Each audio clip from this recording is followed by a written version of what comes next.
नमस्कार दोस्तों, एफपीआरटी के आज सुबह की चर्चा में आपका बहुत बहुत स्वागत है। मैं अतुल जैन, मैं आप लोगों का बहुत बहुत धन्यवाद देता हूं कि आपने पिछले मेरे वीडियो को जो कि कंट्रीब्यूशन के ऊपर था बहुत सराहा और आप लोगों ने उसको बहुत आगे तक फॉरवर्ड किया और बहुत सारे लोगों ने उस पर लाइक किए, उस पर अपने कमेंट्स दिए और हमारे जो एफपीआरटी के चैनल को भी बहुत सारे लोगों ने सब्सक्राइब किया। मैं आप लोगों का फिर अपने दिल की गहराइयों से आपका धन्यवाद देता हूं। दोस्तों, आज का जो मेरा टॉपिक है उसका नाम है कमिटमेंट। कमिटमेंट एक ऐसा वर्ड है जिसमें नॉर्मली हम कभी बात करते हैं तो ऐसे ही बोल देते हैं कि ये मेरी कमिटमेंट है, लेकिन कमिटमेंट को पूरा करने वाले लोग बहुत लिमिटेड होते हैं और जो लोग कमिटमेंट्स का मतलब जानते हैं या जो लोग कमिटमेंट पूरी करते हैं उनके सक्सेस रेट भी बहुत अच्छी होती है। मैं बहुत सारे लोगों को जानता हूं जो नॉर्मली कभी भी कुछ भी बात बोलते हैं और बोलते हैं कि हाँ सर, ये मैं आपको ये कल दे दूंगा या परसों दे दूंगा, या कोई भी काम होता है तो उसको एक डेट दे देते हैं, लेकिन उस डेट को ध्यान नहीं रखते, उस डेट के ऊपर काम नहीं करते। और वो जब दोबारा वो फोन करके पूछता है कि सर आपने मुझे 2 दिन के बाद बताया था कि भाई मैं आपको मुझे देंगे, तो उन्हें ये भी याद नहीं रहता कि भाई कौन सी बात की बात हो रही है। तो उससे क्या होता है, जब आदमी का सक्सेस और जो फेलियर है ना, वो भी इस चीज के ऊपर डिपेंड करता है कि यदि मैंने अपने करियर में बहुत सारे लोगों को, सक्सेसफुल लोगों को भी देखा है और बहुत सारे फेलियर लोगों को भी देखा है, लेकिन जो मैं सक्सेसफुल लोगों को देखता हूं तो उनके अंदर वो सब चीजें मैं देखता हूं कि उनका जो कमिटमेंट लेवल को मैं समझता हूं कि भाई वो कमिटमेंट लेवल उनका होता है। शायद कमिटमेंट जिन लोगों के अंदर रहती है उनका उसी वजह से ही आपका जो सक्सेस है वो आगे आता है। तो मैंने इस चीज को बहुत सीरियसली समझा और बहुत ऑनेस्टली मैं सब लोगों के साथ, आज भी मेरा अपने क्लाइंट्स के साथ एक बहुत अच्छा रिलेशन है और मेरे क्लाइंट्स को भी मालूम है कि यदि मैंने किसी को कोई बात कही है तो वो इस बात को मानते हैं। मैं इस जगह पे एक छोटी सी शेयरिंग करना चाहता हूँ कि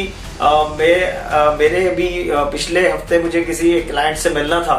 और उन क्लाइंट से मिलने के लिए जब मेरी सर्विसिंग को, इनफैक्ट वो मेरी सर्विसिंग कॉल थी और 3-4 बारी से बात हो रही थी, तो उन्होंने मेरे से जो मिलने के लिए बोला, तो 1-2 दिन जब उन्होंने बोला तो मैं उन डेट्स पे अवेलेबल नहीं था। तो मैंने एक पर्टिकुलर डेट पे कहा मैडम मैं इस दिन, वो लेडी क्लाइंट है मेरी और 70s की एज है उनकी, तो उनको अपना सारा बिजनेस का कंसोलिडेशन, जितने भी पॉलिसीज वगैरह है तो वो अपनी सब चीजें, सारे जितने भी इन्वेस्टमेंट्स हैं उनकी कंसोलिडेशन कर रही थी। तो उसके लिए उन्होंने कहा कि अतुल आपके पास जो जो पॉलिसीज हैं आप मुझे एक बार ब्रीफ कर दीजिए, so that I should come to know कि कितना पैसा मुझे पॉलिसी से मिलने वाला है और कितना पैसा मेरी एफडी से आएगा और जो जहां भी उन्होंने इन्वेस्टमेंट्स कर रखा था। तो मैंने उनको कमिट कर दिया, मैडम मैं आपको एक पर्टिकुलर डे पे मैंने बोल दिया कि आपको मैं 11:30 बजे आपके पास मिलूंगा और वो मुझे वसंत कुंज जाना था, जो कि मेरे घर या मेरे ऑफिस से अप्रॉक्सीमेटली 40 किलोमीटर के आसपास है। जब मैं सुबह उठा तो इतनी तेज बारिश थी, मैं मतलब बयान नहीं कर सकता। तो मुझे लगा कि सवेरे कि भाई अब कैसे करें, ये बारिश है, लेकिन कहीं ना कहीं मेरे को एक दिमाग में वर्ड याद आ गया कि भाई नहीं, मैंने मैडम को ऑलरेडी 2 दिन मना कर चुका हूँ, तो it is not the right way कि I should change my date also. तो मैंने उनसे अपना सवेरे मैं अपने टाइम पे उठा और उठने के बाद नहा धो के तैयार हुआ और मैं करीब 9:30 बजे की बात है, जब मैं अपने घर से निकलने लगा, मेरी घर के बिल्कुल बाहर ही गाड़ी खड़ी रहती है। मैं जब अपने घर से गाड़ी तक पहुंचा तो मैं पूरा अच्छे तरीके से गीला हो चुका था, जबकि मेरे हाथ में छतरी भी थी। तो लेकिन फिर भी मैंने डिसाइड करा कि नहीं, मुझे जाना है और मुझे अपनी I should honour my commitment. तो जब मैं एम्स के आसपास कोई 10:30 या 10:40 का टाइम हुआ तो मैं पहुंचा, तो उन मैडम का मेरे पास मैसेज आया कि Atul are you coming because there is heavy rain is going on. तो मैंने उनको मैसेज करा, ma'am I am on the way to your school. वो मैडम एक प्ले स्कूल रन करती हैं बेसिकली और वसंत कुंज के अंदर।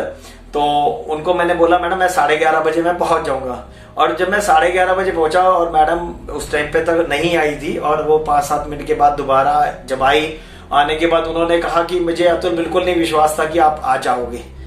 तो मैंने पूछा मैडम क्यों नहीं विश्वास था? तो कहने लगी नहीं कुछ नहीं, बस इतनी तेज बारिश थी, मुझे लगा और ऐसा भी कोई हमारा काम इतना अर्जेंट भी नहीं था कि भाई आप आज ही आना जरूरी था, क्योंकि मैं कहा नहीं मैडम आपने बात बिल्कुल सही कही है, आपने 2-3 दिन मेरे से पहले भी कहा था कि आने के लिए, और उन पर्टिकुलर डेट्स पे मैं ऑक्यूपाइड था और मैं उन दिनों पे अवेलेबल नहीं था, तो इस वजह से मैंने आपसे एक पर्टिकुलर डेट दी। और मैडम जब हमने 3 या 4 दिन पहले डिसाइड करा था आज मिलने का, उस दिन तो हमें नहीं मालूम था ना कि बारिश होगी, तो जो डेट डिसाइड होगी, क्योंकि अल्टीमेटली कैलेंडर को तो हमें अपने कैलेंडर को तो मेंटेन करना ही है। तो मैडम बड़ी इम्प्रेस हुई इस बात से, और उनको बड़ा अच्छा लगा कि मैंने एक अपनी एक सर्विसिंग कॉल को भी उतना वेट दिया। मैंने यहाँ पे ना बस मैं आप सब लोगों से सिर्फ इतनी सी एक निवेदन भी करना चाहता हूँ, और आप लोगों से एक रिक्वेस्ट ही करना चाहता हूँ कि जब भी हम कोई किसी को कमिटमेंट करें ना, तो कोशिश करें कि अपनी वर्ड्स को ना कोई मतलब रखें, अपनी जो हम एक बात बोले ना उसका कोई मतलब हो। मैंने बहुत सारे लोगों को देखा है कि वो अपना जैसे एक पर्टिकुलर टाइम बोल देंगे किसी को, आज मैं आपको इतने बजे मिलता हूँ, और उससे पहले यदि किसी को कोई बिजनेस कॉल मिल जाती है, कोई बिजनेस कॉल आती है या जिसमें लगता है कि उसको रेवेन्यू जनरेशन होने लगता है, तो वो दूसरी कॉल को, पहली वाली कॉल को मिस कर देता है और ये सोचता है कि इनको तो मैं कभी भी बुला लूंगा दोबारा, लेकिन मैं अपना जिसमें मुझे मेजर रेवेन्यू शेयर मतलब रेवेन्यू जनरेट हो सकता है, मैं उस पर पहले काम करूँ। तो मेरा दोस्तों यहाँ पे ना एक बहुत अपना प्रैक्टिकल मैं आपको अपना लाइफ एक्सपीरियंस शेयर करना चाहता हूँ। ये मेरा विश्वास भी है और मेरा अपना तजुर्बा भी है कि यदि हमने अपनी पहली कमिटमेंट को फेल किया ना, तो दूसरी कमिटमेंट अपने आप फेल होगी। आप यदि मेरी बात को अभी नहीं समझ पाए तो मैं इसको थोड़ा सा और अच्छे से समझाना चाहता हूँ। सपोज मेरे ऐसा हुआ है कि बहुत सारी बार भी हमारे पास इंश्योरेंस कंपनी के लोग हमारे को अप्रोच करते रहते हैं, सर एक बार मीटिंग चाहिए आपसे। और सपोज मैंने मान लिया टाटा AIG के एक मैनेजर को सुबह 10 बजे बुला लिया, मुझे पता है कि वो 10 बजे मेरे पास आएगा, तो वो अपनी सेल्स के लिए आएगा कि भाई सर आप अपना बिजनेस इंक्रीज कीजिए, सर हमारा हेल्थ प्रोडक्ट बहुत बढ़िया है, ये बढ़ाइए या वो बढ़ाइए। और सपोज मैंने उसको 10 बजे का टाइम दे दिया, और मान लिया मेरे पास 2-3-4 घंटे के बाद अगले दिन किसी एक क्लाइंट का फोन आता है कि अतुल जी आप 11 बजे मुझे कनॉट प्लेस में मिलिए, मैं आपसे कुछ डिस्कशन करनी है, कुछ पॉलिसीज के बारे में बात करनी है।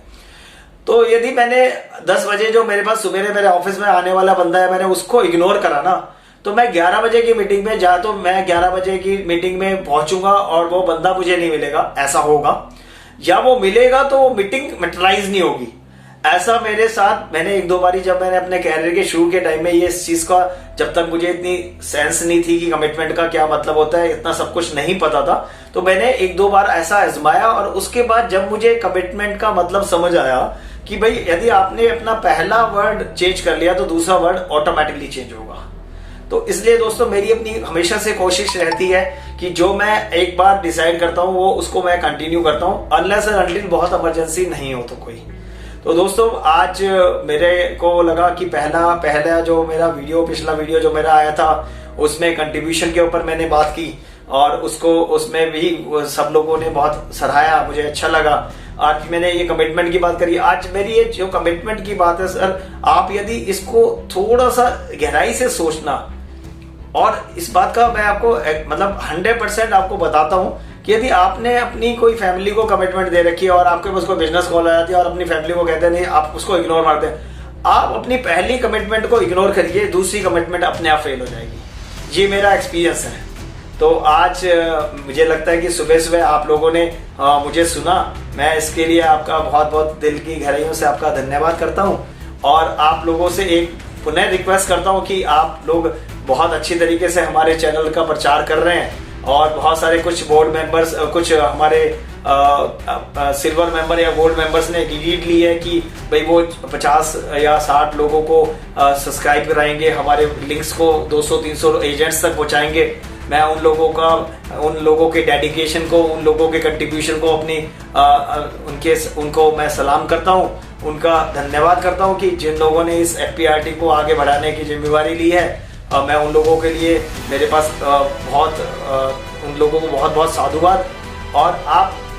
सब लोगों से फिर पुनः रिक्वेस्ट करता हूं, हाथ जोड़ के रिक्वेस्ट पुनः करता हूं कि आप इस FPRT की इस मुहिम में आप प्लीज हमारा साथ दीजिए। आप इस सुबह की वीडियोस को, हमारे FPRT के फ्राइडे की क्लास को अपने एजेंट दोस्तों के पास, अपने नोन टू दोस्तों, अभी हम जो डिस्कशन कर रहे हैं वो कोई सारे सिर्फ इंश्योरेंस के लोगों के लिए बात नहीं हो रही है। ये बात एक हम हर एक नॉर्मल ह्यूमन बीइंग के लिए हो रही है। यदि कमिटमेंट की बात हो रही है तो जो बातें हमने आज शेयर करी है वो ये नहीं कि इंश्योरेंस एजेंट ही कमिटमेंट पूरी कर सकता है, वो एक बिजनेसमैन के लिए भी उतना ही रेलिवेंट है। तो मेरा आप लोगों से निवेदन है कि आप हमारे वीडियोस को, हमारे यूट्यूब के चैनल को आगे जितना ज़्यादा फॉरवर्ड कर सके फॉरवर्ड करिए, जितने लोगों को आगे भेज सके भेजिए। हमारे वीडियोस में जो आपको अच्छा लगे उसको लाइक कीजिए। यदि आपको कुछ अच्छा नहीं लगे तो उसमें हमारे कमेंट बॉक्स में हमें बताइए कि कहाँ पे हमें इम्प्रूवमेंट्स की जरूरत है। हम डेफिनेटली चाहेंगे कि हम उसमें इम्प्रूवमेंट करें और सब लोगों की लाइफ में कंट्रीब्यूट करें। तो आज के लिए बस इतना ही। और आज सुबह सुबह आपने मेरे लिए इतना टाइम निकाला, इसके लिए बहुत बहुत धन्यवाद। और नेक्स्ट वीक जब भी मुझे मौका मिलेगा मैं फिर नए किसी टॉपिक के साथ आपको पुनः मिलूंगा। तब तक के लिए बहुत बहुत धन्यवाद। आपका दिन शुभ रहे।